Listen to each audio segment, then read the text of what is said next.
Hello TCG and Lorcana enthusiasts, and welcome to another Lorcana gameplay video.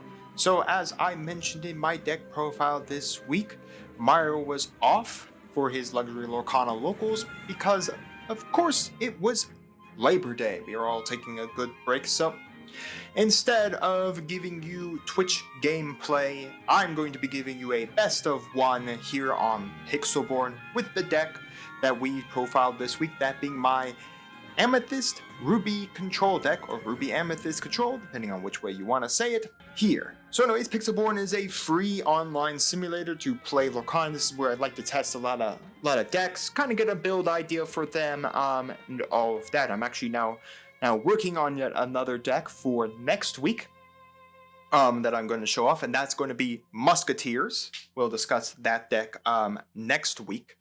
But anyways, let's get into a game with, of course, the Ruby Amethyst Control and see how well we do. So overall, Pixelborn hasn't been too bad. There are crashes periodically that I have seen, but overall it's not actually that bad of a simulator. Could use some more love, but overall pretty good. So anyways, here we have a pretty okay hand. We're just going to cycle back all this high level stuff right now. We don't have any minis right now, which kind of hurts. Again, another reason I'd say you probably want to put another one cost in your deck. We'll keep the Aladdin here, and we'll draw the 3. Okay, so that's actually pretty nice. We got Pocket Watch. We got some pretty good stuff here. I think we'll start off by...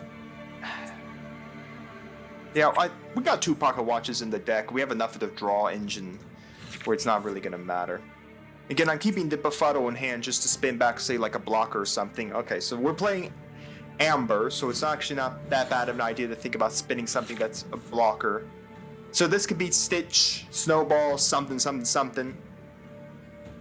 really just going to kind of matter. We'll throw the Maui in there, and then we'll bring out the Gaston. Again, we can use the Befuddle next turn to spin back, say, a blocker. Or we could just simply summon the Aladdin. Kind of depending on what our next draw is. We got the Dragonfire here. You can always tell when they have that. Well,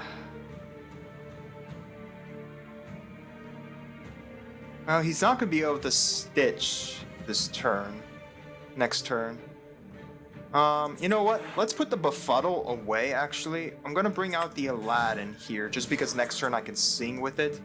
And we will just at least take out the blocker. Alright. So I've yet to see the secondary color, unless it went into his Inkwell and I missed it. Sometimes it's like you blink and suddenly the card's in the Inkwell. Ah, we're playing Steel. Okay, now I know what we're playing. Well, man's got 2. Alright, so he's beginning to go wide now, which isn't great considering where our deck is naturally. It's not exactly a deck that likes to go wide. So what we'll do is we'll put this Gaston in there. Then what we can do is put out this Cauldron, and I can now then look at the top card. We'll take the Maleficent, put in there, and then of course next turn we can then put out Maui.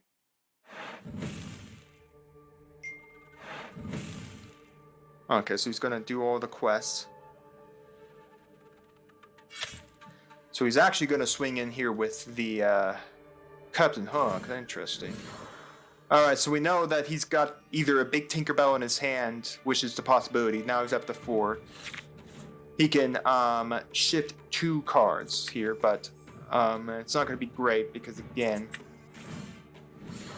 So we will look at the top. That's actually a pretty tough choice. I think we'll put that on top. Because next turn we can easily just put out the Queen. Yeah, we'll miss our drop. But again, we have 2 Dragonfires in our deck right now. We have an Evil Queen. So he's gonna go for that. The problem is if he does like shift to the Tinkerbell and swing the Tinkerbell in. Okay, he's not. So my guess right now is I'll probably just run this into the Tinkerbell. I bet he's actually looking for his big tank. Tinkerbell the Giant Fairy. That's my guess. Alright, well. It kind of sucks that this beast is now on the board, which means now that I lost that. Not that it's impossible just to do this. Have the queen out now. Yep, it kind of sucks when they play this beast. Right now, a lot of steel decks are playing it. I would have to spec because of Amber Lanterns, and not mentioning that, like I said, Amethyst Ruby right now is kind of like top dog deck. Again, the PPG Denver just did a like a pseudo Lorcana tournament, and one of the top decks of that tournament was, in fact, Amethyst Ruby. Now, you see, we don't have a lot of lore right now. Not that that's going to be much of a concern to us. Again, we exist off of the fact that we are a slow deck. We like to play a much slower game. Alright, a whole new world. Not exactly what I would have done, personally. But, sure. I mean, I don't know the fact of giving me a fresh hand of 7 was the best idea in the world.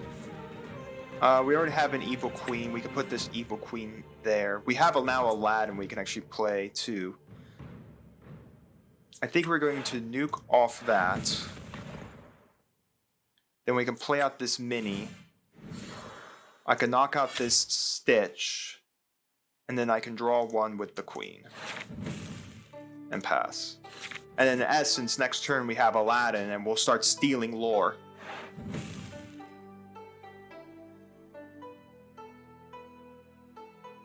And then we can start board wiping as well. So if he happens to go wide this turn, we'll just board wipe it. And there's nothing he can do about it. It's gonna go big Tinkerbell here.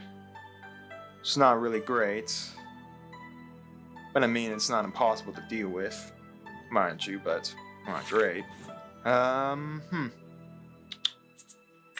Let's put a Friends over there. We probably should have thrown the Mini. Minnie Mouse into that. And then I'm gonna play this. Yeah. Because my guess is he's gonna swing the Tinkerbell into here, take a damage, deal 2 damage to something, yep. My guess is maybe the Evil Queen, but I would highly guess he's probably gonna go for the Aladdin. No, he did go for the Queen. Alright. Again, if he goes wide this turn, we still have the... I mean, heck, we now have Elsa next turn. Alright, well, the Queen's gone. We do have Elsa next turn we can play and freeze 2 guys. Well, okay, he decided that he's kind of just tired of playing the game altogether. Alright. Yeah, we'll just put out the Elsa here. We'll just target that, freeze it. And then we can crash it with an Elsa. Next turn we can put out yet another Elsa. Mind you, we don't even have our draw engine going on like it at all. And I am gonna freeze that if he draws into... Okay, so then draw a song. Which is pretty nice. Yeah, we're gonna put out the Aladdin. I'm gonna put that over there. I'm going to remove that from being a problem.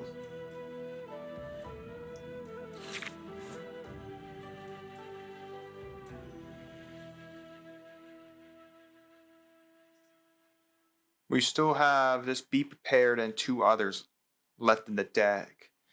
And we still have a Dragonfire. Again, another reason to playing the Broom engine in this deck is the fact you could just cycle a lot of that stuff back into your deck. These Dragonfires.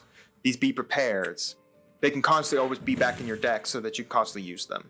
Now, it is kind of annoying if he, say, saw, like, swords. He could sing the swords off this aerial, but of course he didn't see it, so not exactly highly imperative. By the way, you can actually shift Big Elsa over Big Elsa because all it says is shifted Elsa over an Elsa. Crash into that. lose 2, gain 2, and quest for 3. And we're gonna pass from there. I'm not gonna ink any cards. As you can see, now we're entering into the late game, and he's starting to run out of gas. Not that it really matters. Here comes a Hades. But he is starting to run slightly out of the gas. Especially in a deck that doesn't do a lot of drawing. I also like that they do give you a countdown timer. You can't just sit here forever.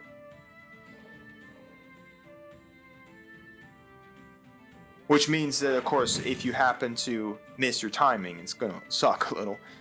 So now we know he has Big Tinkerbell coming out, which means, of course, he's going to be able to remove this Aladdin, because I am going to Aladdin to remove that Ariel off the field, so he can't, you know, sing for free. The Gaston's a little late. Gastons are just early game, so once we're in the late game, there's nothing I have any reason to keep them. Quest, and we're gonna quest, and we'll bring out the Mickey Taylor and pass the turn. As you can see, we win on the crackback next turn. So he's got to play the Big Tinkerbell to knock out the Aladdin. Alright. So I'm kind of questioning what his thought process is here, because I have the win. Oh no, wait, right, he could just crash. No, I still have the win here. This is a 4-cost guy.